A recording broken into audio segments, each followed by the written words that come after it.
হুজুর অতানি ভুয়া ফান্ডে হিকাইন, তেল লাগলে তেল দেই, ডাউল লাগলে ডাউল দেই, চাউল লাগলে চাউল দেই, আর ফুয়াইনতে যে কিতা শুরু করেন খাইয়া তেল বানায়। শয়তান থাকে ওই মাদ্রাসার ছাত্রের লগে। একটা ছাত্ররে যদি মাদ্রাসার একটা ছাত্রকে এই লাইন থেকে শয়তানে সরাইতে পারে, তাহলে শয়তানের জীবনের সকল শয়তানির শ্রেষ্ঠ শয়তানি এটা, ঠিক কিনা? শ্রেষ্ঠ শয়তানি। এজন্য টাইম দেয় শয়তানি খুব বেশি মাদ্রাসার ছাত্রদের পিছনে। স্কুলের ছাত্রের পিছনে তো চাবি দিয়েই ছেড়ে দিছে, আর টাইম দেওয়া লাগে না, টাইম দেয় মাদ্রাসার ছাত্রের পিছনে কোন রকম তার এই লাইন থেকে সরানো যায় কিনা। আমরা যখন বিশেষ করে হিফজের ছাত্ররা, বিশেষ করে হিফজখানার ছাত্র, এরা একদম একদম বেহালত অবস্থা। আমরা তো হিফজে পড়ছি না, জামাতে পড়ছি। যখনই মাদ্রাসার নামাজের টাইম হতো, হিফজের ছাত্ররা মসজিদে আসতো, তখন আমরা জামাতের ছাত্ররা ওদেরকে সাইড দিতাম আর বলতাম ইয়াজুজ মাজুজ আসতেছে। কারে ঘুষি দিব, কারে কোন দিকে হালাইব লাথি দিয়া, কোন গাছের ডাল ছিঁড়বো, এটা হিসাব নাই। কারণ এতক্ষণ পর্যন্ত আসিল একটা বন্দির ভিতরে, পারছে না, শয়তানে আঙ্গুল দিয়েও পারছে না, কারণ হুজুরে বেদ সামনে। আর এখন একটু সুযোগ পাইছে, এজন্য আসতেছে, এজন্য আসতেছে। একদিন আমি সিলেট এক মাদ্রাসায় পড়ি, যখন ওই পিছনে নামাজে দাঁড়াইছে আর হিফজের ছাত্ররা পিছনে কিলাকিলি ঘুষাঘুষি শুরু করে দিছে। মাদ্রাসার একজন এই খুব শুভাকাঙ্ক্ষী একজন মুরব্বী মানুষ, হাজি সাহেব, মাদ্রাসার পাশেই, মাদ্রাসার দিকে খেয়াল করে, মাশাআল্লাহ খুব ভালো, কিন্তু উনি দোষ ধরে বেশি বেশি, মাদ্রাসার ছাত্রদের ভুল বেশি ধরে, উস্তাদদেরকে বলে। তো ওনারে দেখলে আমরা ভয় পাইতাম, একদম সোজা হয়ে দাঁড়াই থাকতাম। উনিও মসজিদে নামাজে, আমরাও নামাজে, পিছনে ধুমধাম শুরু হয়েছে কিলাকিলি ঘুষাঘুষি। নামাজ শেষ হওয়ার পর আমি মনে মনে ভাবতেছি, আল্লাহ আজকে হাজি সাহেব যে কি কয় আল্লাহ জানে, আল্লাহ জানে। নামাজটা শেষ হয়েছে পরে হাজি সাহেব দাঁড়াই গেছে, হুজুর। মসজিদ নীরব। সিলেটি ভাষা বুঝেননি আপনারা? কিছু কিছু বুঝেন, বুঝছেন? অতানি ভুয়া ফান্ডে হিকাইন, তেল লাগলে তেল দেই, ডাউল লাগলে ডাউল দেই, চাউল লাগলে চাউল দেই, আর ফুয়াইনতে যে কিতা শুরু করেন খাইয়া তেল বানায়। মানে যা চাই না আপনারা, আমরা তো তাই দেই। আর এই তেল খাইয়া বলে পিছনে নামাজে কিলাকিলি ঘুষাঘুষি করে। নাজিম সাহেব হুজুর দাঁড়াইছে, হাজি সাহেব বন বন বন, হাজি সাহেব কি হয়েছে? ও মা, তুমি কি হয়েছে? নামাজ পড়তাম পারছি না, ফুয়াইনতের কিলাকিলি আর ঘুষাঘুষির তেলায়। হুজুরে কয়, হাজি সাহেব হনুকাতে, হনুকা ফুয়া ফানে পিছনে ঘুষাঘুষি কইরে তো আমার আপনার নামাজ পড়ার সুযোগ করে দিছে। হয়ে অতা কিতাম আপনি বলে যে অত তো শয়তান আইবার লইছিল আমার আপনার দ্বারো, আইয়া আমারে আপনারে কিলাকিলি লাগাইতো, ফুয়া ফানে পিছনে শয়তানরে আটকায় রাখছে, নইলে তো আমি আপনি কিলাকিলি লাগাই দিতাম। কই ওতা হাদিস তো হুজুর আগে শুনছি না, তে তো বালা, তে তো বালা, তে তো ফুয়াইনতে বালা কাম করছো। বুড়া মানুষ, আমি কি কিলঘুষি লইতে পারতাম নি? এই অবস্থা। এজন্য বলি, ছোটো ছোটো বাচ্চারা একটু এদিক সেদিক নড়াচড়া হরকত করব, এগুলা মায়ার দৃষ্টিতে দেখবেন। ফখরে বাঙ্গাল রহমতুল্লাহ গেলে এক নাস্তিকে কয়, ট্রেনে দেখা, হুজুর সাধারণ মানুষে আর কত দুকা দিবেন? বেঈমানে কয়, কিরকম? কই যে মানুষ খুব বিশ্বাস করে আয় হুজুর একটা ফু দেন, ফু দেন, আর আপনি কি একটা বাতাস দিলেন, এই বাতাস দিয়া মানুষে আর কত দুকা দিবেন? আল্লাহর ওলি বলে, বাতাসে যে কিছু আছে তুমি বুঝো না? কয় না, ওই যে আমি তো ফু দিলাম। কই কি হইল? আল্লাহর ওলি বলে, ফুতে কি হয় তুমি বুঝো না? কয় না, বুঝি না। বুঝাইবেন? হুজুর কয় বুঝাইতেছি তো। ফুতে কি হয় বুঝো না? কয় না, বুঝি না। কয় বাতাসে কি হয় বুঝো না? কয় না, বুঝি না। আল্লাহর ওলি কয়, তুমি বুঝবা কেমনে? তুমি তো যারর সন্তান, তোমার বাপের ঠিক নাই। ঠিক কওয়ার লাগে কই নাই, এখানে হেকমত আছে। যখনই আল্লাহর ওলি কইছে তোমার তো জন্মের ঠিক নাই, তখনই হের চেহারা লাল হয়ে গেছে। গালিটা সহজ না কঠিন? কঠিন না? চেহারা লাল হয়ে গেছে, বডিটা ফুলে গেছে, হাত মা ঘুরাইতেছে, ধরে নেব এখনই হুজুরে খেয়ে ফেলাইব। মানুষজন জমা হয়ে গেছে সব। মানুষজনকে কি হয়েছে হুজুর? কি হয়েছে না? হ্যাঁ সবাই থামাইতেছে, কি বিয়া, কি হয়েছে? হুজুরের সাথে লাগছে। হুজুরে চিনো? কারে চিনমুনি পরে আগে আমার কি জাত গালি দিছে হুজুরে। হুজুর কি গালি দিচ্ছেন? হুজুর কয় না বেশি কিছু কইছি না তো, আমি কইছি যারও সন্তান জন্মে ঠিক নাই। হুজুর একটু বেশি হয়ে গেছে। হুজুরে বলে আমি তো গালি দিছি না, মূলত গালি দিয়ে তারে বুঝাইছি বাতাসে যে অ্যাকশন আছে। কয় কীরকম? কয় দেখেন, হ্যাঁ বলছে আমরা যে ফু দেই বাতাস দেই, বাতাসে কি আছে এ বিশ্বাস হয় না, তো আমি তার একটা বাতাস ছাড়ছি। গালি এটা তো একটা বাতাস, আমি যে তারে কি মারছি? এই তোমার মারছি আমি? কয় না মারে নাই। হুজুরে মারে নাই কিন্তু আমি তার একটা বাতাস ছাড়ছি, নাপাক গালির বাতাস। এই নাপাক একটা গালির বাতাসে যদি তার চেহারা লাল হয়ে গেল, বডি ফুলে গেল, বডিতে এমন আসর করলো একটা বাতাসে যাইয়া আল্লাহর কালাম পাক কালাম পইরা বাতাস দিলে যে আসর হয়, এটা তারে বুঝাইছি। কি বুঝেন?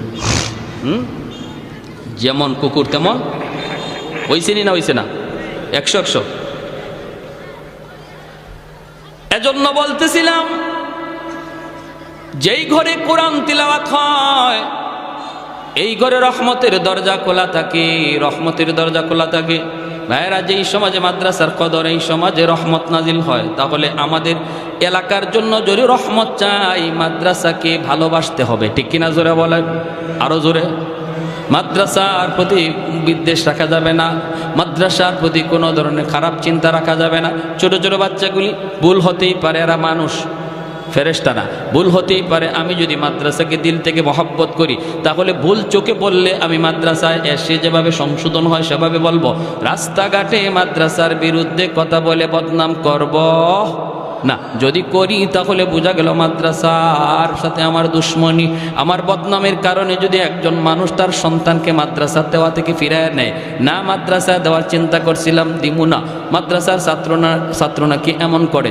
এই ছাত্ররা মাদ্রাসায় না আসার কারণে যে পরিমাণ দোষী তার বাপ মা, এর চেয়ে বেশি দোষী ওই সমাজের লোকটা। ঠিক কিনা? আমাদের সিলেটের নুরুদ্দিন ঘরপুরি রহমতুল্লাহি আলাইহি বহুত বড় আল্লাহর একজন ওলি ছিলেন। শনি মঙ্গলবারে হুজুরে পানি ফোড়া দিতেন, পানিতে ফু দিতেন, মানুষ বোতল নিয়ে আসতো পানি ফোড়া নেওয়ার জন্য। হাজার হাজার মানুষের লাইন ধরতো পানি ফোড়া নেওয়ার জন্য। হুজুরে পানি ফোড়া কেমন করে সবাই দিবেন? হুজুরে কাম করতেন কি কাম? এক কাম করতেন কি আজীব কাম। ইনি মাদ্রাসার সামনে বিশাল বড় একটা পুকুর, এই পুকুরের মাঝে ফু দিয়া হুজুর চলে যাইতেন। বুঝছেন অবস্থা? পুকুরে ফু দিয়া হুজুরে বলতেন পানি নাও। পুকুর থেকে মানুষ পানি নিত, পানিতে কাম হয়ে যাইত। লন্ডন থেকে হুজুরের এক ভক্ত আসছে, হুজুরের ভক্ত, কঠিন ভক্ত। কয় হুজুর, আমি লন্ডন থেকে আপনার পাগল হয়ে আইছি, হুজুর একটু পানি ভরার লাগি। হুজুরে কয় পুকুরও ফু দিছি। কয় হুজুর পুকুরের এক কোনায় ফু দিছেন, আর এক কোনায় ফু গেল কেমনে? হুজুর কয় গেল কেমনে তোমার বুঝে আসে না? কয় হুজুর আমার একই নয় না। হুজুর একই নয় কিন্তু ইতমিনানে কলব হয় না। হুজুর এই যে আমি একটু জগ লই আইছি, এই জগটার মধ্যে একটু ফু দেন, আমার খাস ভাবে একটা ফু দেন। হুজুর কয় তুমি খাস ভাবে ফু নিবা? ঠিক আছে, জগ ভালো করে ধরো। হুজুরে কর না সুবহানাল্লাহ। কাচের জগ, কাচের জগ। আমাদের উস্তাদরা পাশে ছিলেন, যারা নিজের চোখে দেখছেন। হুজুর বলতেছেন জগ দুই হাতে ধরো, দুই হাতে ধরো, ভালো করে ধরো, আমি ফু দিতেছি। এই লোক কাচের জগটা এভাবে ধরছে, আর আল্লাহর ওলি আস্তে যায় খালি পানিতে ফু দিছেন। ফু দেওয়া মাত্রই কাচের জগ টাস টাস করে কাচগুলা ভাঙ্গিয়া পানি মাটিতে পড়ে গেছে, চুরমার হয়ে গেছে কাচের জগ। আল্লাহর কোরআনের আসর আসেনি না নাই? জোরে বলেন। ওয়ানুনাজ্জিলু মিনাল কুরআনি মা হুয়া শিফাউন ওয়া রাহমা ওয়া রাহমাতুল লিল মুমিনিন। এই মানুষটা আর মানুষের কোনো আকৃতি নাই, নাক মুখ চোখ তার চেনা যায় না, কয়লার টুকরার মতো হয়ে গেছে রে। জাহান্নামের আগুনে জ্বলতে জ্বলতে কয়লার টুকরার মতো হয়ে গেছে। আল্লাহ পাক রব্বুল আলামিন কুদরতি হাতের মধ্যে তারা উঠাবেন, উঠে আল্লাহ পাক বলবেন বান্দারে কেন আমাকে তুমি ডাকতেছো?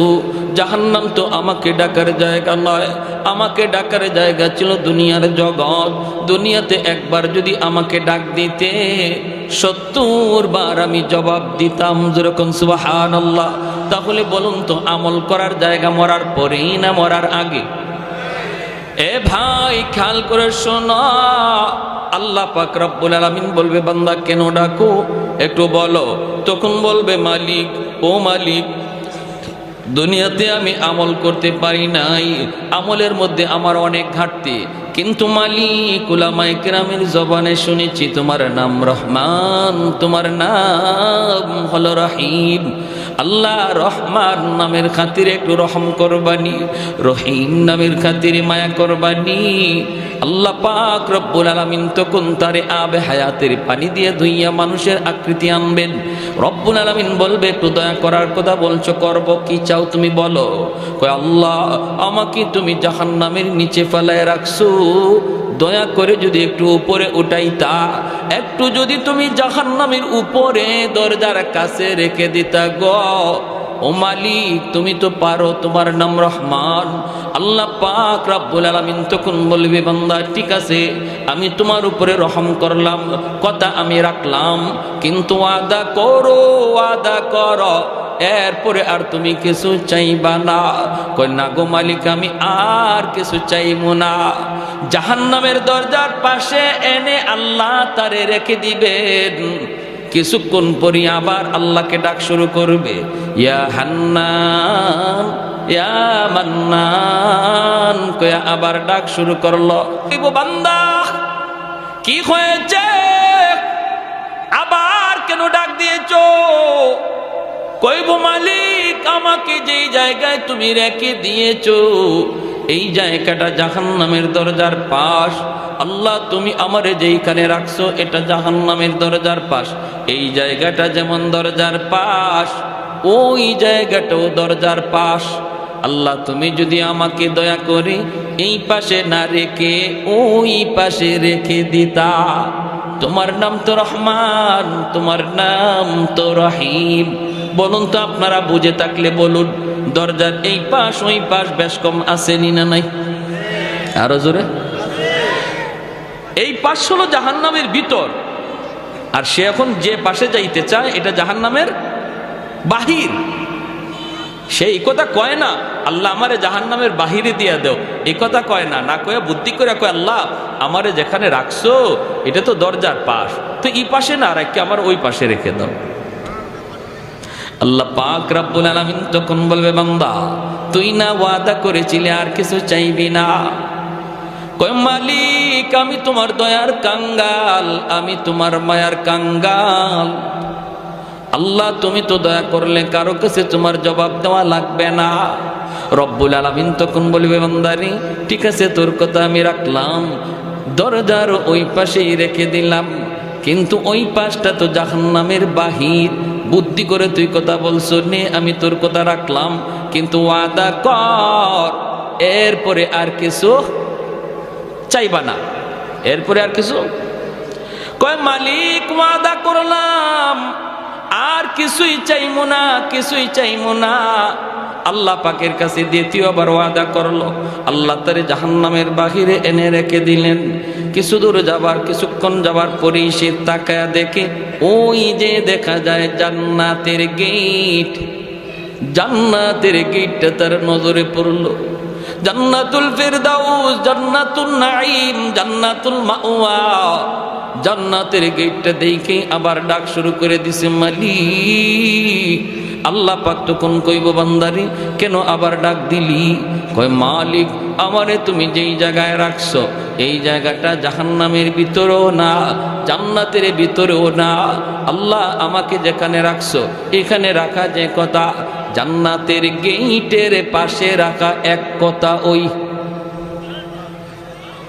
বুঝে আসছে আপনাদের? আমি বলি না আমাকে জান্নাত দিয়া দাও, গেইটের পাশে একটু রেখে দাও, এখানে রাখা আর ওখানে রাখা এক কথা। আল্লাহ পাক রব্বুল আলামিন কই বান্দা আমিও তো বুঝি এক কথা ওই, কিন্তু তুই না ওয়াদা করেছিলি এরপরে আর কিছু চাইবি না। তখনই কই মালিক আমি তোমার দয়ার কাঙ্গাল, আমি তোমার মায়ার ভিখারি। আল্লাহ বলেন বান্দা নে এই কথাও আমি রাখলাম, তোর জান্নাতের গেটের পাশেই রাখলাম, তবে ওয়াদা কর এরপরে আর কিছু চাইবি না? কয় মালিক আর কি চাওয়ার আছে, এত দূর পর্যন্ত আইছি, এটাই শুকরিয়া, এর বেশি আর কেমনে চাইমু, আমার পুঞ্জি নাই, আমার তো মূলধন নাই। আল্লাহ বললেন ঠিক আছে, ইয়াদ রাখিস, জান্নাতের গেটের পাশে এনে যখন আল্লাহ রেখে দিলেন, এইবার সে জান্নাতের ভিতরটা দেখার জন্য পাগল, একটু ছিদ্র তালাশ করে, ছিদ্র দিয়া জান্নাতের ভিতরটা একটু দেখবে। আল্লাহ পাক রব্বুল আলামিনের মানসা হলো তারে আল্লাহ পাক জান্নাতের ভিতর দেখাবে। এরে যুবক, আজকে কোন নেশায় পড়ে তুমি এত পাগল হইছো? কোন পাগলে তোমারে পাইছে? কোন শান্তির আশায় তুমি দৌড়াইতেছো? কোন মজা পাইয়া বেঈমানদের ষড়যন্ত্রে পা দিয়ে দিছো? জান্নাতের যেই শান্তি আর নিয়ামত আর আনন্দ, আল্লাহ পাক জান্নাতের গেট অল্প এক পলকের জন্য আল্লাহ গেটটা একটু ফাঁক করে দিবে তার এক নজর দেখার জন্য। সুবহানাল্লাহ, জোরে কোন। যেই মাত্র নজরটা একটু এক পলকের জন্য জান্নাতের ভিতরে পড়ছে, সাথে সাথে আবার গেট লেগে গেল। এক পলকের জন্য জান্নাতের আরামাইশ, আনন্দ আর চিত্ত বিনোদনের যেই দৃশ্য আল্লাহ রেখে দিয়েছে, এই দৃশ্য দেখা মাত্রই আবার পাগল হইয়া ওয়াদার কথা বইলা আবার ডাক শুরু করছে। আল্লাহ আবার বলবে, বান্দা আবার কেন ডাক দিলি? তখনই কয়, আল্লাহ আমারে কি দেখাইছো তুমি? এতদিন দেখি নাই, ভালোই তো ছিলাম, দেখে তো পাগল হয়ে গেলাম। আল্লাহ কি রাখছো তুমি জান্নাতের ভিতরে? আদাতুল ইবাদিয়াস সালিহিন মা লা আইনুন রাআত ওয়ালা উযুনুন সামিআত ওয়ালা খাতারা আলা কলবি বাশার। আল্লাহ নিজে বলেন, জান্নাতের ভিতরে এমন আরাম আয়েশ আমি আল্লাহ রেখে দিয়েছি, তোমাদের চোখ কোনোদিন এমন আরামায়েশ দেখে নাই, কান কোনোদিন এমন আনন্দ আরামায়েশের কথা শুনে নাই, এমনকি তোমাদের অন্তর কোনোদিন কল্পনাও করতে পারে নাই। এত আনন্দ, এত আরাম আমি জান্নাতে রেখে দিয়েছি রে বান্দা। ভাইয়েরা, বন্ধুরা, এই দৃশ্যটা দেখা মাত্রই সে পাগল হয়ে আবার ডাক দিবে। আল্লাহ পাক রব্বুল আলামিন বলবে, বান্দা কি হয়েছে বল? কয়, মালিক আমার এক নজর দেখে তৃপ্তি মিটে নাই, আল্লাহ আমাকে তুমি একটু ভালো করে দেখার সুযোগ দিবানি? আমি শুধু জান্নাতের ভিতরে ঢুকবো দেখার জন্য, দেখি আবার দৌড় দিয়া বের হয়ে আসবো। আমি জান্নাতে থাকবো না, কারণ থাকার মতো আমার কাছে কোনো মূলধন নাই, পুঁজি নাই, আমার তো জীবনে নেক আমল কম। আল্লাহ আমি তো আমল করতে পারি নাই, কিন্তু অন্তরের মধ্যে ঈমান রয়েছে। নবী বলেন, লা ইয়াদখুলুন নারা আহাদুন ফি কলবিহি মিসকালু হাববাতি খারদালিম মিন ঈমান। ঈমানের সরিষা পরিমাণ দানাও যার অন্তরে থাকবে, আল্লাহ তারও চিরকাল জাহান্নামে জ্বালাবে না। জোরে কোন সুবহানাল্লাহ। আল্লাহ পাক রব্বুল আলামিন কইব, বান্দা এবার তুই নিজে বল, কতবার তুই ওয়াদা করলি আর কতবার ভাঙলি রে? তখনও কইব, মালিক আমি তোমার দয়ার কাঙ্গাল, আমি তোমার মায়ার কাঙ্গাল। আল্লাহ পাক তখনও তার উপরে দয়া করবে। কেন দয়া করবে না? কারণ আল্লাহর মানসাই হলো তারে জান্নাত দেওয়া, সর্বশেষ জান্নাতি। এরপরে কোন লোককে আল্লাহ আর জান্নাতে দিবে না, সেই সর্বশেষ জান্নাতের দরজা আল্লাহ সিলগারা মারবে, আর কোনো মানুষ জান্নাতে ঢুকতে পারবে না। এই মানুষটারে আল্লাহ বলবে, যা দিলাম তোরে জান্নাত দেখার, কিন্তু সময় কত দূর, আল্লাহ ঢুকমু আর বের হয়ে আসবে। আল্লাহ পাক এই কথার মধ্যে ওয়াদা চিনি, ওয়াদা 100% বলে আগের মতোই না, নতুন করে না, আগের মতো না, আগের মতো না। এই ওয়াদা আমি ভাঙবো না, ঢুকবো আর বের হয়ে আসবো। আল্লাহ বলতেছেন বারবার, শোন ভালো করে বল, আগের মতো নাকি পাকা পোক্তা? কয় পাকা পোক্তা। আল্লাহ আগের মতো হবে না। এইবার আল্লাহ পাক বললেন, ঠিক আছে ঢুকবি আর বের হয়ে আসবি, দেরি করবি না। যেই মাত্র আল্লাহ পাক জান্নাতের গেটটা একটু খুলে দিবেন তার জান্নাত দেখার জন্য, মায়ার নবী হাদিস শরীফের ভিতরে বলেন, এই লোকটা তখন 16ই ডিসেম্বরে দৌড় প্রতিযোগিতায় যেমন বাচ্চারা দৌড় দেয়, কোমর একদম শক্ত কইরা সেও এরকম প্রস্তুতি নিবে দৌড় দেওয়ার জন্য। গেটটা খোলা মাত্রই এমন একটা দৌড় দিছে, আর পিছনের দিকে আর ফিরে তাকায় না, শুধু ভিতরে ঢুকে দেখা দেখি বন্ধ, খালি ভিতরে ঢুকি। ওর মনে ইচ্ছা হইল আগে ভিতরে ঢুকি, বের হতে যেন সময় লাগে, দেখবো পরে, আগে ভিতরে ঢুকি, যদি আল্লাহ বের হ বাইরে বার সময় খালি দেখব। এমন দৌড়, আর পিছনে তাকায় না। আল্লাহ পাক দিছে ধমক, এই বান্দা থাম। ধমক খাইয়ে থামছে। আল্লাহ পাক কয়, কি রে, এটাই ওয়াদা ছিল? এটাই কি তোমার সাথে কথা ছিল? বের হও। যখনই আল্লাহ বলছে বের হও, তখনই মাথাটা নিচের দিকে দিয়া অনুতপ্ত হইয়া অনুশোচনার সাথে কই, মালিক তুমি আমাকে বুঝি জান্নাত থেকে বের করে দিবা? আল্লাহ পাক কয়, আমি কেন বের করব? তুই তো নিজেই বললি জান্নাতে ঢুকবি আর বের হয়ে আসবি। কোন মালিক, তুমি যদি আমাকে জান্নাত থেকে বের করে দাও গো, তাহলে তোমার ওয়াদা ভাঙ্গা হবে। আল্লাহরে কয়, কথা বুঝছেন? আমারে যদি এখন তুমি জান্নাত থেকে বের করে দেও, তোমার ওয়াদা ভাঙ্গা হবে। আল্লাহ পাক কইলি কি তুই?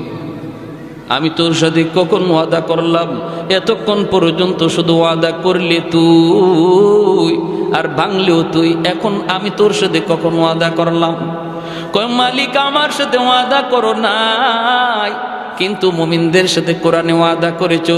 আমি উলামায়ে কেরামের জবানে শুনছি, আল্লাহ তুমি যারে একবার জান্নাত দাও, এই জান্নাত থেকে আর তুমি বের করো না, এটা তোমার ওয়াদা নি। আল্লাহ পাক কই, হয় এটা তো আমার ওয়াদা ঠিকই আছে। কই, যদি ওয়াদা ঠিক থাকে, আমি তো কোনো না কোনো শুরুতে বুদ্ধি করে হোক আর চালাকি করে হোক ঢুকে গেছি। আমি তো জান্নাতে ঢুকে পড়েছি, বুদ্ধি করে হোক আর চালাকি করে হোক জান্নাতে ঢুকে পড়েছি। এখন যদি তুমি আমাকে বের করে দেও, তোমার ওয়াদা খেলাফি হয়। রব্বুল আলামিন তখন কুদরতি মুস্কি হাসলেন। সুবহানাল্লাহ, জোরে কর, আর একটু জোরে কর না সুবহানাল্লাহ। আল্লাহ কুদরতি মুস্কি হাসা কই, বান্দারে চালাকিটা তো কম করলি না। মনে হয় বাঙালি, চালাকিটা তো কম করলি না। হ্যাঁ, সব খবর না রাখলেও এক খবর রাখছো, আমার ওয়াদার খবর, ঠিক কিনা? ঠিক আছে, তুমি যা শুনেছো ঠিক শুনেছো, ঠিক শুনেছো। ওই জায়গাটার মধ্যে আল্লাহ হাসছেন।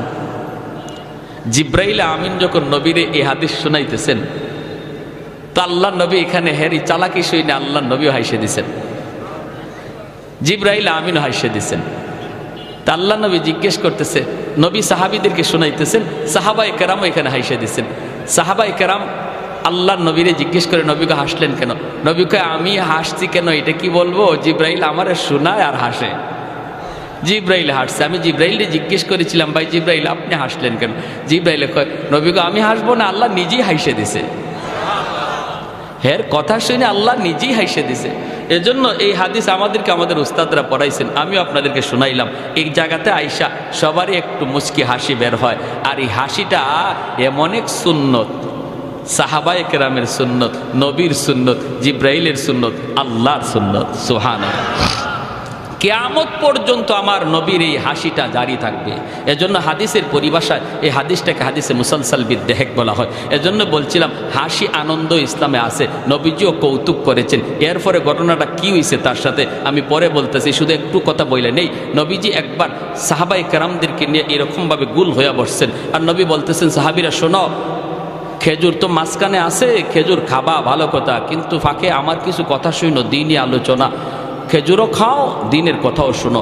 সাহাবায়ে কেরাম গুল হইয়া বসছেন, নবীজির পাশেই বসছেন নবীজির দামান, আমাদের সিলেটি ভাষায় কয় দামান, আপনারা বলেন মেয়ের জামাই, ঠিক না? জামাতা কিনি কে? হযরত আলী রাদিয়াল্লাহু তাআলা আনহু। 4 খলিফার মধ্যে প্রথম 2 খলিফা নবীর কি হন? শ্বশুর। জিগাও নে, খেলোয়াড়ের নাম যুবকরা সবার আগে কইব, কিন্তু এই জিনিসের খবর নেই। 4 খলিফা, প্রথম 2 খলিফা নবীর কি হন? শ্বশুর। পরের 2 খলিফা জামাই, হযরত ওসমান গনি আর হযরত আলী রাদিয়াল্লাহু তাআলা আনহু। এই দুজন হলেন নবীজির মেয়ের জামাই, আর আবু বকর সিদ্দিক আর হযরত ওমর রাদিয়াল্লাহু তাআলা আনহুমা তারা হলেন নবীজির শ্বশুর। তো আলী রাদিয়াল্লাহু তাআলা আনহু নবীজির মেয়ের জামাই, অর্থাৎ খাতুনে জান্নাত ফাতেমা রাদিয়াল্লাহু তাআলা আনহাকে নবী আলীর কাছে বিয়ে দিয়েছিলেন, এই হিসাবে জামাই। আবার আরেক সম্পর্কে চাচাতো ভাই। তো পাশে বসা নবীজির, খেজুর খাওয়া চলছে, নবীজি দ্বীনের আলোচনা করতেছেন, সবাই আলোচনা শুনতেছে আর খেজুর খাইতেছে। খেজুর খাওয়া শেষ, আলোচনাও শেষ। এইবার নবী বলেন, শোনো, অনেক আলোচনা হলো, মাঝখানে একটা খেজুরের স্তূপ, এটাও শেষ। খাওয়াও চলছে, আলোচনা হইছে, এখন বোঝা দরকার কে কি পরিমাণ খেজুর খাইল, একটু বোঝা লাগবে। সাহাবায়ে কেরাম বলে, নবী গো, কেমন করে বুঝবো? খেজুর তো ফেটে গেছে, কার ফেটে কতদূর ঢুকছে এটা বুঝবো কেমনে?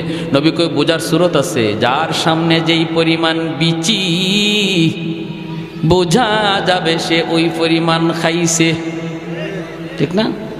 সবাই যার যার উরের দিকে তাকাইছেন, দেখেন না বিচি মিল মতোই আছে, যা খাইছেন তাই আছে।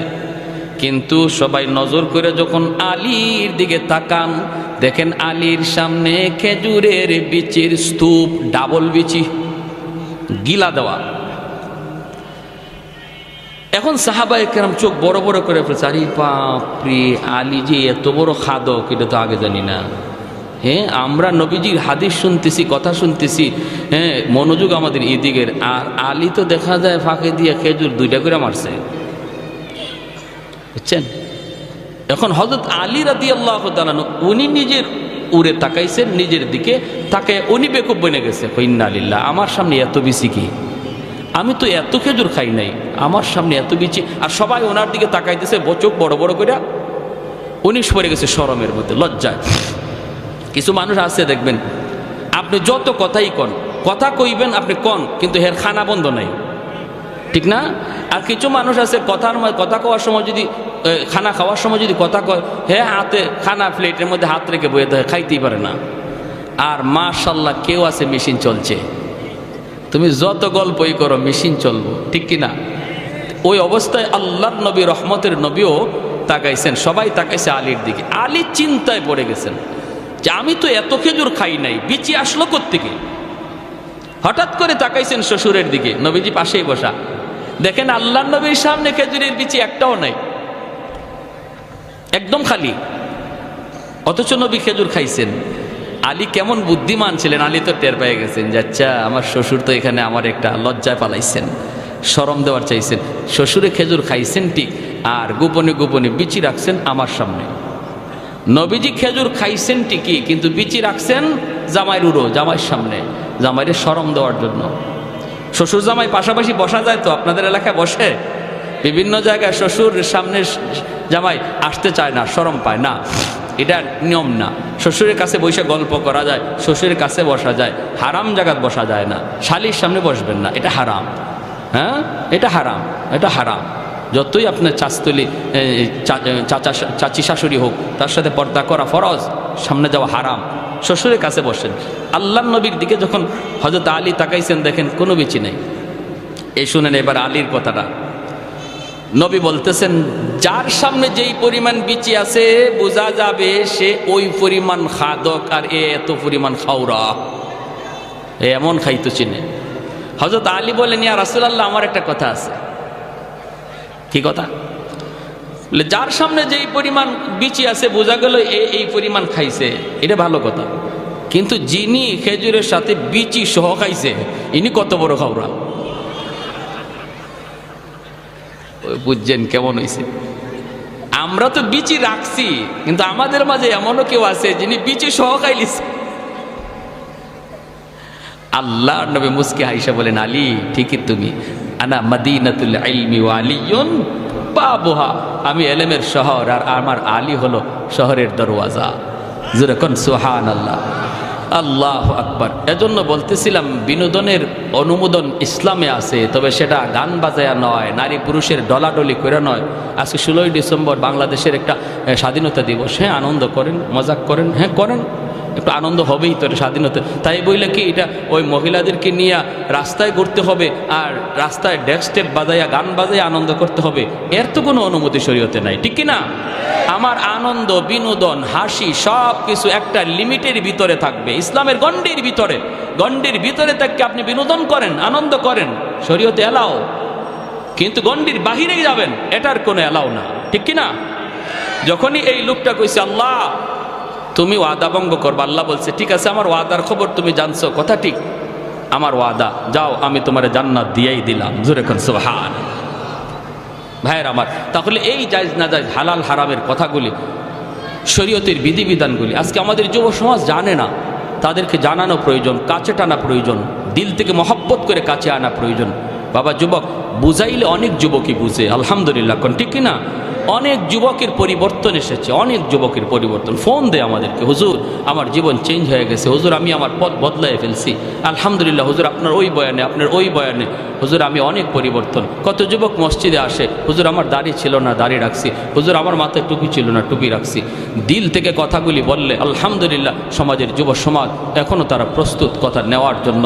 এজন্য আমি কথাগুলি বললাম, যুবক আল্লাহর দোহাই আমার জীবনের প্রতিটা কাজ যেন শরীয়তের গণ্ডির ভিতরে হয়। আর এই কথাগুলি আমি তখনই জানবো যখন উলামায়ে কেরামের সাথে চলবো, যখন মাদ্রাসা আসা যাওয়া করব, আলেম উলামা আসতেছেন শুনছি, সাথে সাথে সেখানে যেয়ে বসবো। যখনই আমার অন্তরে তলব থাকবে, অন্তরে নেওয়ার ইচ্ছা থাকবে, তখন আল্লাহ আমাকে হেদায়েত দান করে দিবে।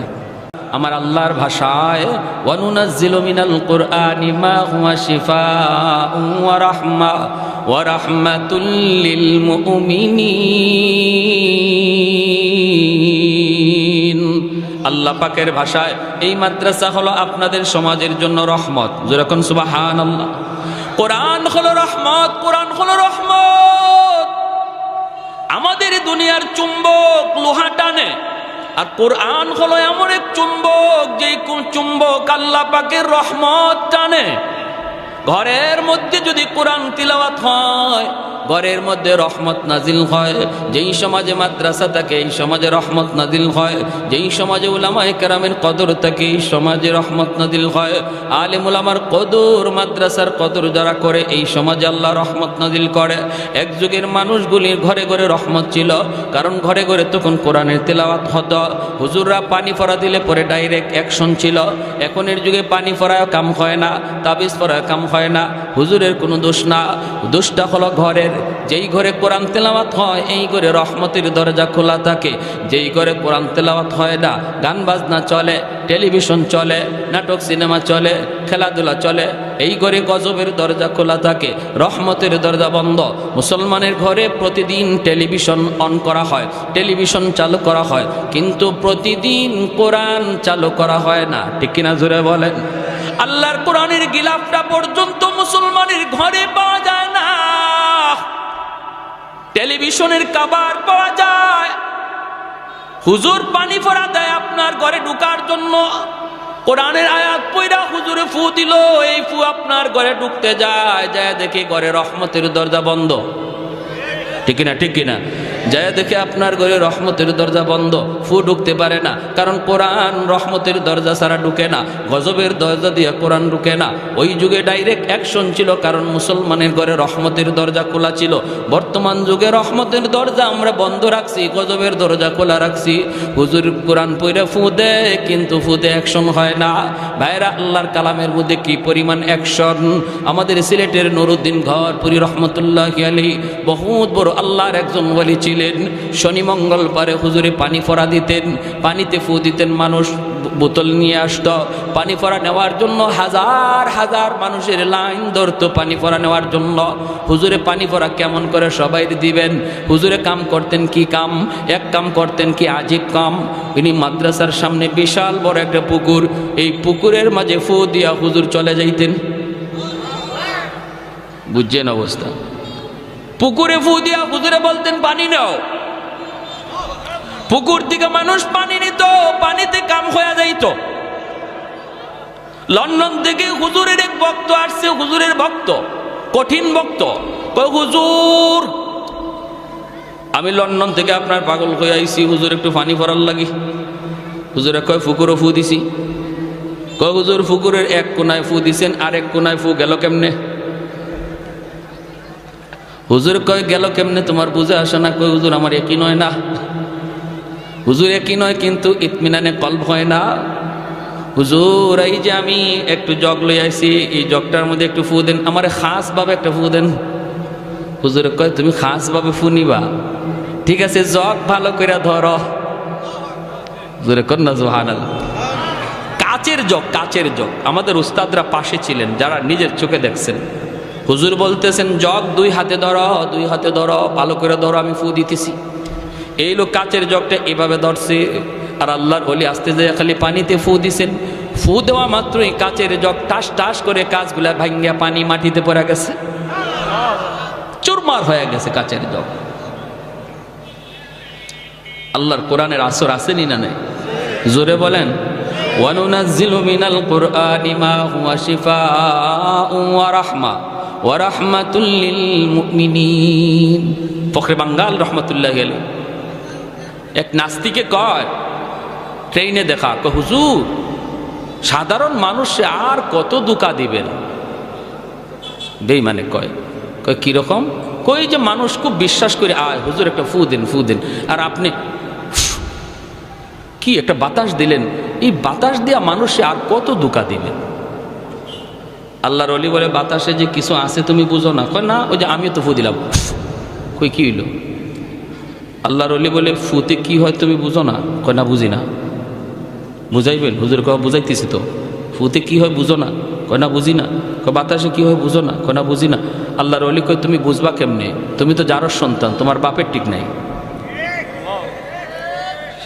ঠিক কওয়ার লাগে কই নাই, এখানে হেকমত আছে। যখনই আল্লাহর ওলি কইছে তোমার তো জন্মের ঠিক নাই, তখনই হের চেহারা লাল হয়ে গেছে। গালিটা সহজ না কঠিন? কঠিন না? চেহারা লাল হয়ে গেছে, বডিটা ফুলে গেছে, হাত মা ঘুরাইতেছে, ধরে লিব এখনই হুজুরে খেয়ে ফেলাইব। মানুষজন জমা হয়ে গেছে সব। মানুষজনকে কি হয়েছে হুজুর? কি হয়েছে না? হ্যাঁ সবাই থামাইতেছে, কি বিয়া কি হয়েছে? হুজুরের সাথে লাগছে। হুজুরে চিনো? কারে চিনমুনি পরে আগে আমার কি জাত গালি দিছে হুজুরে।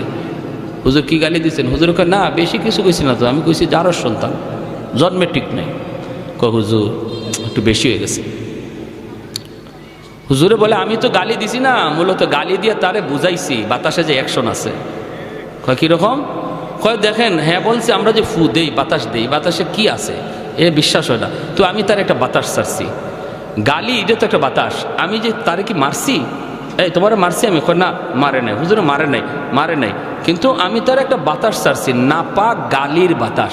এই নাপাক একটা গালির বাতাসে যদি তার চেহারা লাল হয়ে গেল, বডি ফুলে গেল, বডিতে এমন আসর করলো একটা বাতাসে যাইয়া আল্লাহর কালাম পাক পাক কালাম পইরা বাতাস দিলে যে আসর হয়, এটা তারে বুঝাইছি। কি বুঝেন? যেমন কুকুর তেমন হইছে না? হইছে না? 100-100। এজন্য বলতেছিলাম যেই ঘরে কোরআন তিলাওয়াত হয় এই ঘরে রহমতের দরজা খোলা থাকে, রহমতের দরজা খোলা থাকে। ভাইয়েরা, যেই সমাজে মাদ্রাসার কদর, এই সমাজে রহমত নাজিল হয়, তাহলে আমাদের এলাকার জন্য যদি রহমত চাই মাদ্রাসাকে ভালোবাসতে হবে। ঠিক কিনা? জোরে বলেন, আরো জোরে। মাদ্রাসার প্রতি বিদ্বেষ রাখা যাবে না, মাদ্রাসার প্রতি কোনো ধরনের খারাপ চিন্তা রাখা যাবে না।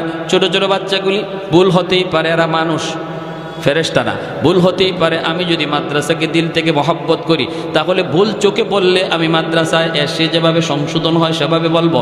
রাস্তাঘাটে মাদ্রাসার বিরুদ্ধে কথা বলে বদনাম করব না। যদি করি তাহলে বোঝা গেল মাদ্রাসার সাথে আমার দুশ্মনী। আমার বদনামের কারণে যদি একজন মানুষ তার সন্তানকে মাদ্রাসা দেওয়া থেকে ফিরায় নেয়, না মাদ্রাসায় দেওয়ার চিন্তা করছিলাম, দিমু না, মাদ্রাসার ছাত্র নাকি এমন করে, এই ছাত্ররা মাদ্রাসায় না আসার কারণে যে পরিমাণ দোষী তার বাপ মা, এর চেয়ে বেশি দোষী ওই সমাজের লোকটা। ঠিক কিনা? আরো জোরে। মহব্বত আলামত হলো আমি মাদ্রাসায় এসে সংশোধনের নিয়তে আলোচনা করব। ছোট ছোট বাচ্চা, মিয়া শুনেন, ভালো করে শুনেন, স্কুল কলেজের বাচ্চাদের সাথে মাদ্রাসার ছাত্র এই শয়তান থাকে না? শয়তান থাকে ওই মাদ্রাসার ছাত্রের লগে। একটা ছাত্ররে যদি মাদ্রাসার একটা ছাত্রকে এই লাইন থেকে শয়তানে সরাইতে পারে, তাহলে শয়তানের জীবনের সকল শয়তানির শ্রেষ্ঠ শয়তানি এটা, ঠিক কিনা? শ্রেষ্ঠ শয়তানি। এজন্য টাইম দেয় শয়তানি খুব বেশি মাদ্রাসার ছাত্রদের পিছনে। স্কুলের ছাত্রের পিছনে তো চাবি দিয়েই ছেড়ে দিছে, আর টাইম দেওয়া লাগে না, টাইম দেয় মাদ্রাসার ছাত্রের পিছনে কোন রকম তার এই লাইন থেকে সরানো যায় কিনা। আমরা যখন বিশেষ করে হিফজের ছাত্ররা, বিশেষ করে হিফজখানার ছাত্র, এরা একদম একদম বেহালত অবস্থা। আমরা তো হিফজে পড়ছি না, জামাতে পড়ছি। যখনই মাদ্রাসার নামাজের টাইম হতো, হিফজের ছাত্ররা মসজিদে আসতো, তখন আমরা জামাতের ছাত্ররা ওদেরকে সাইড দিতাম আর বলতাম ইয়াজুজ মাজুজ আসতেছে। কারে ঘুষি দিব, কারে কোন দিকে হালাইব লাথি দিয়া, কোন গাছের ডাল ছিঁড়বো, এটা হিসাব নাই। কারণ এতক্ষণ পর্যন্ত আসিল একটা বন্দির ভিতরে, পারছে না, শয়তানে আঙ্গুল দিয়েও পারছে না, কারণ হুজুরে বেদ সামনে। আর এখন একটু সুযোগ পাইছে, এজন্য আসতেছে, এজন্য আসতেছে। একদিন আমি সিলেট এক মাদ্রাসায় পড়ি, যখন ওই পিছনে নামাজে দাঁড়াইছে আর হিফজের ছাত্ররা পিছনে কিলাকিলি ঘুষাঘুষি শুরু করে দিছে। মাদ্রাসার একজন খুব শুভাকাঙ্ক্ষী একজন মুরব্বী মানুষ, হাজি সাহেব, মাদ্রাসার পাশেই, মাদ্রাসার দিকে খেয়াল করে, মাশাআল্লাহ খুব ভালো, কিন্তু উনি দোষ ধরে বেশি বেশি, মাদ্রাসার ছাত্রদের ভুল বেশি ধরে, উস্তাদদেরকে বলে। তো ওনারে দেখলে আমরা ভয় পাইতাম, একদম সোজা হয়ে দাঁড়াই থাকতাম। উনিও মসজিদে নামাজে, আমরাও নামাজে, পিছনে ধুমধাম শুরু হয়েছে কিলাকিলি ঘুষাঘুষি। নামাজ শেষ হওয়ার পর আমি মনে মনে ভাবতেছি, আল্লাহ আজকে হাজি সাহেব যে কি কয় আল্লাহ জানে, আল্লাহ জানে। নামাজটা শেষ হয়েছে, পরে হাজি সাহেব দাঁড়াই গেছে, হুজুর।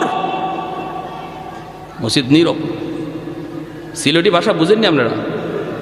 কিছু কিছু বুঝেন, বুঝছেন? ওতানি ভুয়া ফান্ডে হিকাইন,